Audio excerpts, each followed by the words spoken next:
Hi friends, వదినమ్మ అయితే ఇంతవరకు అన్నం తినలేదు. సో తనకైతే అన్నం ఇచ్చేద్దాం. మార్నింగ్ నుండి ఫీవర్ వచ్చింది, ఏం తినలేదు. సరే చూద్దాం ఏం చేస్తున్నావు. వదినమ్మ ఏం చేస్తున్నావు? ఏంది ఎప్పుడు బట్టలు మడత పెట్టే ఇవేనా కానీ ఈ పని? అన్నం తిన్నావు పొద్దుటి నుండి లేచినావు?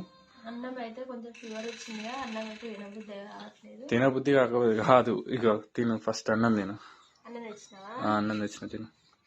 వద్దు, నాకు తినబుద్ధి. తినాలి, ఇప్పుడు అన్నం తినకపోతే మంచిగా ఉండదు.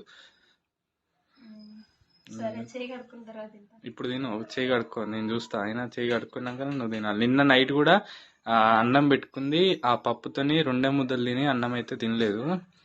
మార్నింగ్ టిఫిన్ చేస్తావా అంటే టిఫిన్ చేయలేదు, చాయ్ తాగింది, సైలెంట్ అయిపోయింది. అన్నం తినకుండా ఈ బట్టలు ముందేసుకుని బట్టలు మడత పెడుతుంది. ప్లేట్ అయితే కలర్ఫుల్ గా కనిపిస్తుంది. ఆమ్లెట్, మామిడికాయ చట్నీ,